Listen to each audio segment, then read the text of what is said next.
Welcome to the New Planner Podcast, where it's all about helping you successfully enter the financial planning profession and accelerate your financial planning career. This podcast will help you understand the profession, become familiar with the various career paths available to you, and avoid the mistakes that limit your success. Join your host, Caleb Brown, to explore the human side of creating a successful planning career through interviews, personal experience, and insights from the trenches. Let's get started. Welcome to the New Planner Podcast. This is Caleb Brown, your host. I'm joined today by Hanna Molta, a partner at Seven Hills Financial in Tallahassee, Florida. Hanna joins the show to share how she entered the financial planning profession and earned partnership after only 2.5 years in the business, plus how she brought in clients and manages her work schedule with a young daughter at home. I hope you enjoyed this episode with Hanna Molta. Hi, Hanna. Welcome to the New Planner Podcast. Hey, Caleb. How's it going? Going well. Thanks so much I'm glad we were able to connect, and thanks so much for agreeing to come on the show. I'm really looking forward to learning more about your career progression here.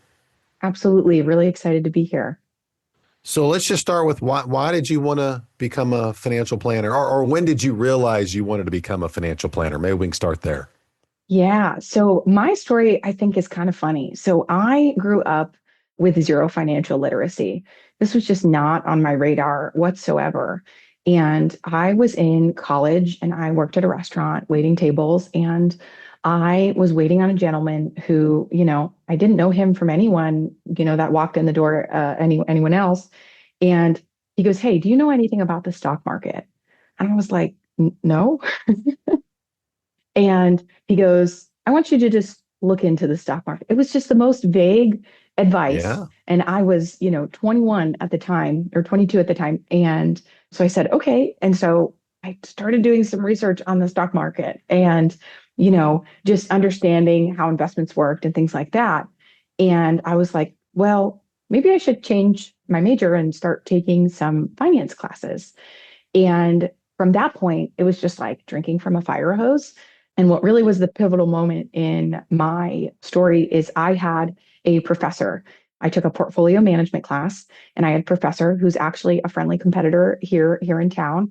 And I, one day after class, went up to him and I was like, "I think I want to do what you do." And I was like, "Can I pick your brain? Can I ask you some questions?" And so pretty much every evening after class, because my classes were from like 5:30 to 8, I think, I would just stay. And he was so kind and gracious. And I would ask him questions for probably 30 minutes. And he was just such an incredible mentor to me and just really gave me a lot of information. And the rest is almost history. He actually introduced me to my now business partner. When I told him that I wanted to be a financial planner and work in this industry, he was like, "I think I have some people, that may be looking to grow." And so he set up an introduction between me and one of the other advisors here. Came in for just a meeting. It wasn't even an interview. I was in my, I think, last semester of college. And, it was really just let's have a conversation, see what you're looking for, talk about our firm, and go from there. And we never, I don't think, ever had a formal interview. We had probably 4 or 5 of those meetings, and graduation was rolling around. And I was just very direct with them. And I was like, "Hey, I'd really like to work for you guys. What can we do to make that happen?" And they weren't necessarily ready to hire somebody at that point, but they, I guess, liked what I had to offer and my drive. And I ended up starting with a part-time position with them for the first roughly 6 months, really an apprenticeship structure, while I got my licenses and learned more about, boots on the ground, like in the industry. And yeah, after about 6 months, I became a full-time advisor.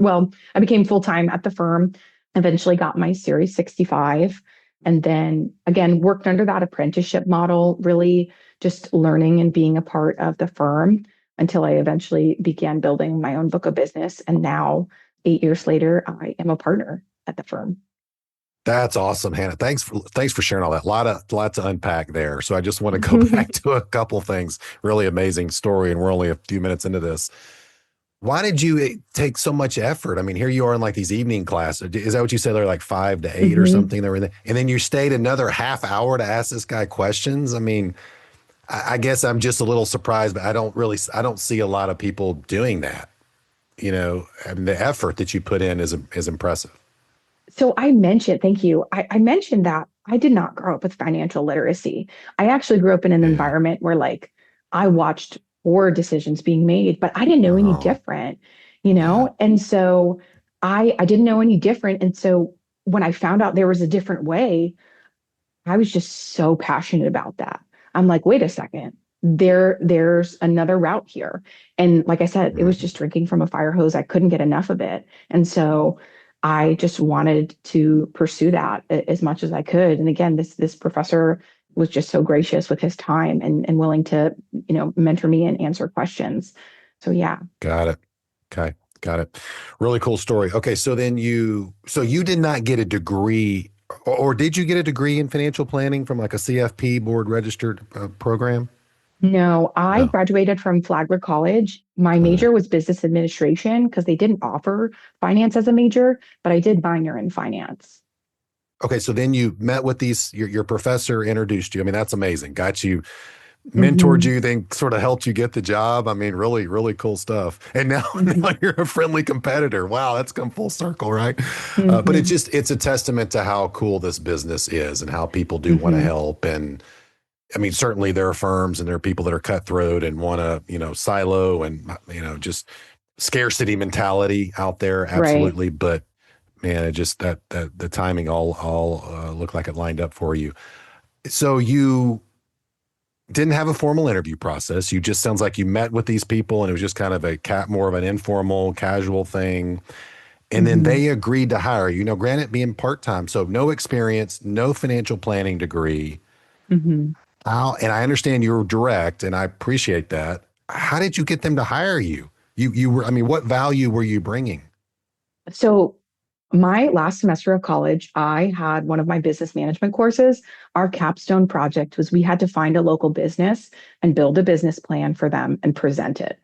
And so I had already met the gentleman at my firm.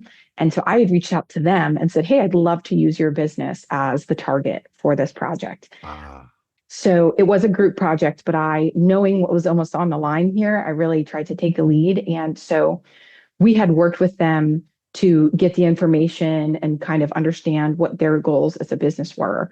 And so, the week before I graduated, they came to our class and me and my group members, we presented this plan to them. So they had seen a little bit of my work product and my work ethic, experienced it in that way. So there was that window almost into it. yeah. And part of why they hired me was they were saying, let's go ahead and execute this plan. So it was pretty cool to be able Wow. to develop the plan and then work on executing it after.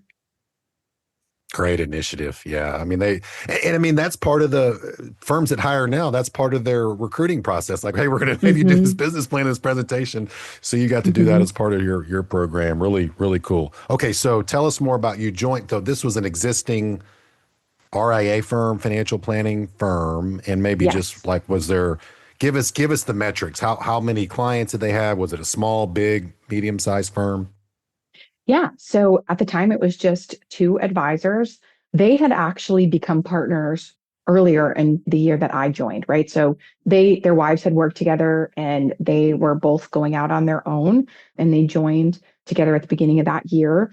I think between the two of them, it was probably about 60 million in AUM Mhm. and probably 120 households.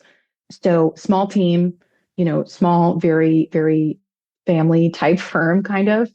And they really brought me on in, like I said, that apprentice mentorship guideline. So when I joined, they paid me a salary, right? I didn't have to immediately nose to the grindstone, go out and look for anybody as a client. They included me in all of their meetings and just really I shadowed them and learned, how all this worked. I mean, that's amazing. I mean, what do you, I mean, I have people calling me every day looking for that. Like what do we Mhm. need to do to get more financial planning firms to offer that? Any thoughts there? You know, it's tough because we still do things like that, right? We have an internship program. So we're in Tallahassee, Florida. There is a very big university here, and we get cold emails from finance students all the time, asking us whether it's about the internship program or if they're looking to get into this field and would we take a phone call with them? And we say yes. We take those calls often because we really want to continue that and pay it forward. I think for other firms to do it, it's just, if it's important for you, try to carve out some time. It's easier said than done. Obviously, we're all very busy, but especially for me, entering this industry the way that I did, it's no question that I'm going to continue to do something like that, right? Because I wouldn't be here without people who did that for me. So I'm definitely going to continue that. Tell us more about your apprenticeship role. So I know you were observing and they're mentoring, but what were you doing? How were you helping the firm? Right. So part of it was I was studying to get my Series 65. So I was really just understanding, how this landscape works. But it started with administrative work, right? So I was sitting in the meeting, listening to the questions that needed to be asked. I was helping with the follow-up. So whether it was filling out custodian forms or, sending follow-up information, loading things into our financial planning software, but also collaborating with them. So, when we would get the information into a financial plan, then we would sit there and strategize the options, and they would almost test me, the existing advisors. They would be like, well, what would you do here based on your knowledge already? And then they would say, okay, yes, let's build on that. Or no, this is the approach that we would take from it. So it was really a learning experience. And obviously that was a huge benefit to me, but for them, that was a huge benefit because I was really able to shape my advice career in the way that aligned with our firm and our values. Yeah. I mean, that's called brainwashing, quote unquote brainwashing, right? Like this is how we do it. So someone As fee did only that for me. fiduciaries, Yeah. I think there's worse brainwashing to be done. Well, that's really cool. So, I mean, I like that sort of the grassroots. And you said something that's important. You said, I started with the administrative work. I mean, I just lost half my audience, especially the new college grads when you said that, because it's like, nope, and not all of them are take that approach, but a lot of them are like, I'm not doing that. Got a degree from so-and-so. But I love that cornerstone. And so then you got the Series 65, and then did your role change at that point? So my role changed at that point. And once that I was licensed, I was able to start looking to grow my own book of business. But at the end of the day, I didn't have these really aggressive sales numbers put on me. And I was able to then try to find and grow my book in a way that made sense for both the firm and me personally. So I was still doing all of those things, right? Because I had capacity and I was still learning. So I was still helping in the administrative capacity, but it was then, merging into, I was doing some administrative stuff for my own book that I was building, not just the others. So it sounds like a hybrid role. You're kind of helping them with some Yes, stuff on their clients while you were trying to add clients of your own. exactly. And you were still being paid some sort of salary or something to kind of Mhm. keep the lights on while you built up a base to generate Exactly. revenue. Exactly. All right. So maybe just pick up there. So I'm just looking at, I mean, you didn't have a lot of experience. So you were going to people saying, hey, please work with me? Or how are you getting the clients to sign up with you? That was tough. There's no sugarcoating that. That was tough. I got a lot of no's. Being 25 in this industry is hard. People look at you and say, "Well, you don't know what you're doing. You're not old enough to know what you're doing." But I was very fortunate that the advisors here they really backed me, right? They're like, maybe you lack the experience, but we're going to be there with you every step of the way. So if I had a prospect meeting, they sat in with me and they said, hey, we know she's a new advisor, but we're here too. And we're here to back her up. All And right. their names are Jeff and Donald, and I'm eternally grateful for them because they just have helped me tremendously throughout my career. But you still had to get the lead. You still had to get them in front and get them to the office. Yes. So, I mean, maybe just can you Yes. talk a little bit when you were in your early to mid 20s, how you did that? Because that's a big challenge. Yeah. So I tried to tap into my organic networks. So, whether it was the community I was involved in from, I'm trying to think, I'm a big dog lover. My husband and I actually met because of our dogs. So, whether it was that Yeah. community Or my husband, I have to give him credit where credit is due.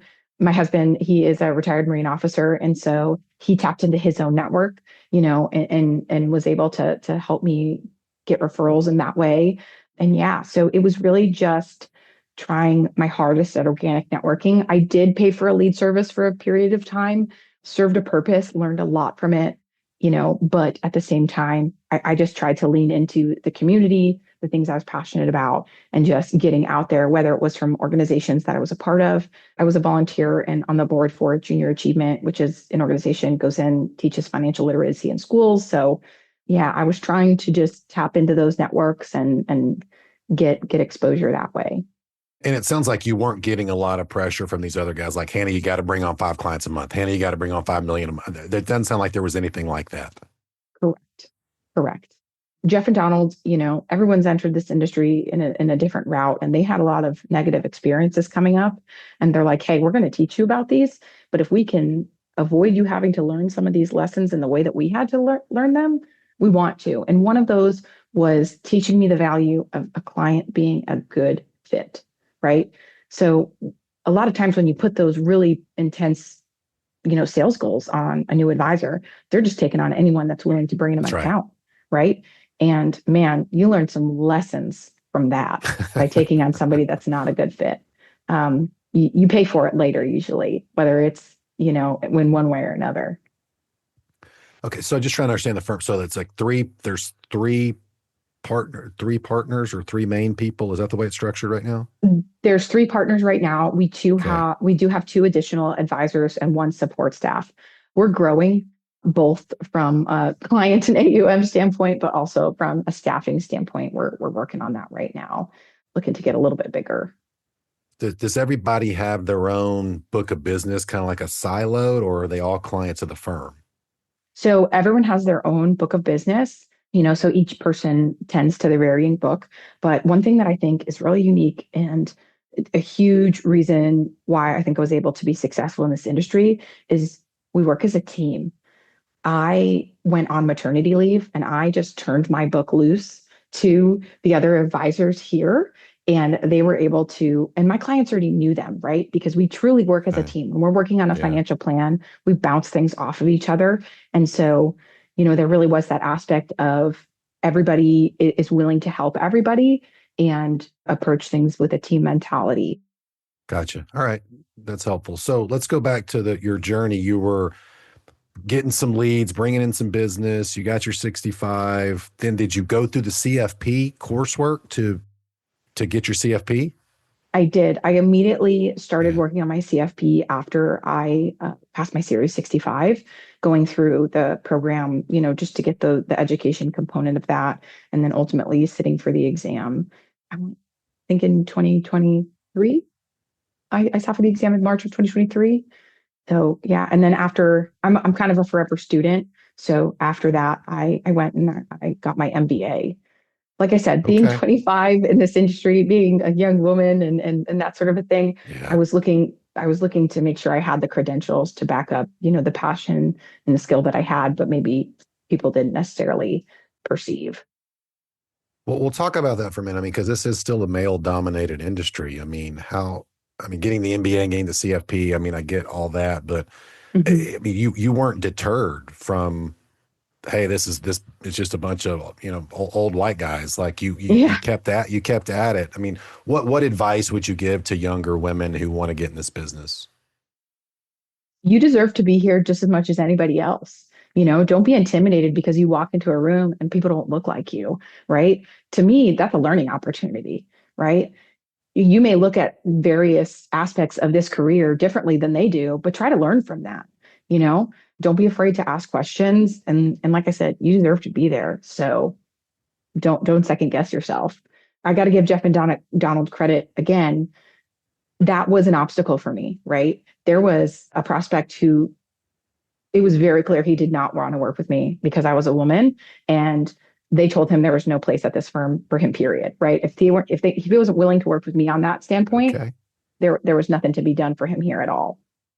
It's awesome. Yeah. They're sticking to their guns. That's a lot of firms say they'll do that and they don't do that. All right. So CFP, MBA, you got some experience. You got your Series 65. You're getting some clients. And then what happens? What's how does your role shift? My role shifts because we are just, on a really intense growth path from there. And I really shift into servicing my own book. Again, we all still do work as a team, but the beauty of a small firm is just because I was no longer filling some of those administrative needs, the advisors were just taking that back, right? We have added support staff since then, but so it really just focused on becoming an advisor and being the best advisor I could for my clients. So staying on top of, both market trends and behavioral finance aspects of this job. I do actually currently serve as the firm's chief compliance officer. So there was a lot of learning in terms of compliance and filling that role. So yeah, it's just with a small firm, you typically wear a lot of hats. Got to do a little bit of everything. I'm with you. Mhm. Am I reading this right on LinkedIn? December 2018, is that when you started? Yes, And then it says on LinkedIn partner July 2021. Am I it reading that was. right? Yes. Am I doing the math right? Is that like 2.5 years or something? Am I doing It's that right? it's something like that. Yeah. What in the world? How in the so you became a partner at the firm less than 3 years into the business? Yeah. So as I told you, they had just joined about a year before I joined. And so there was still a lot of growth and figuring things out. And, you know, I was able to fill a lot of needs from, a company level that it made me kind of invaluable in some ways. And that's not lost on me. And I'm grateful for the ability and they just appreciated what I was doing. And so that opportunity was afforded to me, maybe a little bit sooner than I would have expected or is common in this realm. Hannah, that's all. I mean, don't downplay. I mean, that's awesome. I mean, that is Thank super you. cool. I mean, like you really got in there and did some great work, and I guess for Thank them you. and Bill. How did your mindset shift? Because at that point you'd been an employee just for a Hmm. couple of years, and now you're Hmm. like, okay, I'm a partner. Your Hmm. title change, role change. Did your mindset shift at all? And if so, how? I don't think it did. And I think that's honestly part of how I got where I did is even though I wasn't a partner, and Yeah. initially, I always had this mindset of we're in this together. I'm passionate about this company and the mission and what we're doing for clients. So I truly don't think it did in that aspect. But from a business planning standpoint, it was how can we run this company efficiently? How can we make sure that we have legacy planning done? Are we what does our service model look like? Are we filling the needs of our clients? Could we be doing better in some areas? So it definitely, I think it expanded my mindset in some ways of, let's tackle this and make sure that we're really doing the best we can for people. But in terms of my commitment to the team, I don't know that it did. Yeah. I mean, it's just an amazing feat. And I mean, that's part of it. I'm with you. Like you've always had the owner mentality. So here's another question for you. If you can get the clients, why don't you just go start your own firm and just go do your own thing? Oh man, I love this team. And to me, a team is everything, right? I'm just one person and I may be a forever student. I never want to stop learning. But there's been so many instances where, your eyes are crossed because you're deep in a financial plan for a couple of hours and you go into a conference room with another advisor and say, hey, I need a fresh set of eyes on this.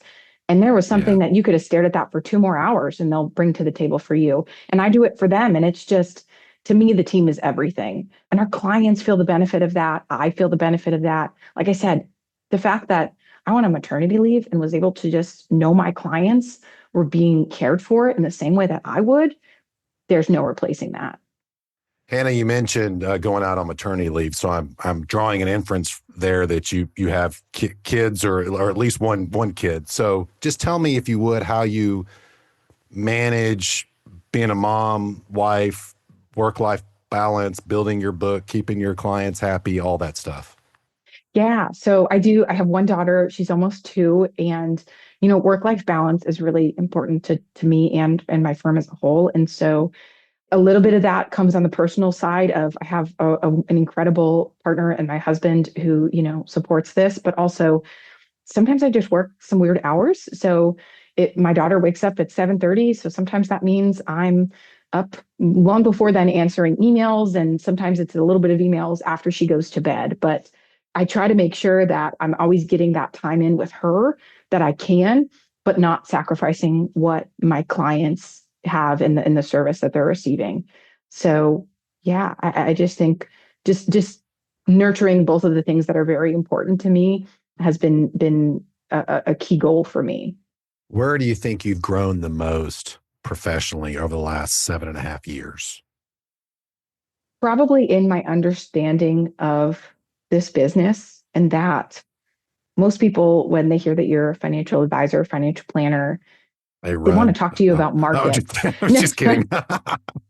They want to talk to you about markets. And truly, that's what I understood this business to be about when I first started. But that is a very important component of this, sure. But so much of this business is relationship building and expectation management and habit building for clients. It's so much more of a people business than it is a numbers business. And so I think that's where most of my growth has come from, because at the end of the day, some of the technical analysis of a portfolio, it doesn't change, right? Sharp ratios don't change over time, but how you handle a client in crisis or handle a client who is retiring, whether it's prematurely or they can't retire as soon as they hoped, it's really that relationship management and the behavioral economics of it all that I think I've grown the most. Really cool stuff, Hannah. I wish we could talk all day, but I know you got to get back to your clients and I got to get some of my jobs filled. So any final tips? I mean, this has been so fun. Any final tips or anything you'd want to leave the new planner audience with? Yeah. So one thing is just never stop learning. I think that's just a really, both in your personal and professional life, I think never stop learning is a good one. But in terms of new advisors and people looking to enter into this industry, seek mentorship. That really is the pillar and the foundation of how I entered this industry, is the mentors that I was able to get connected with. So mentorship and teamwork is really, it's going to get you far in this industry. A lot of fun. Thanks so much for coming on the show, Hannah. Thanks, Caleb. It was really great talking with you. Have a good one. Thanks for joining us for this episode of the New Planner Podcast. If you're ready to discover the top career paths for financial planners and see which track is best for you, we created a free guide to help you. Grab your copy of the Financial Planner Career Roadmap at newplannerrecruiting.com/roadmap. There, you'll also find more tools and resources all created to help you build a successful financial planning career. Tune back in next week for another episode, and until then, we're here to help you succeed.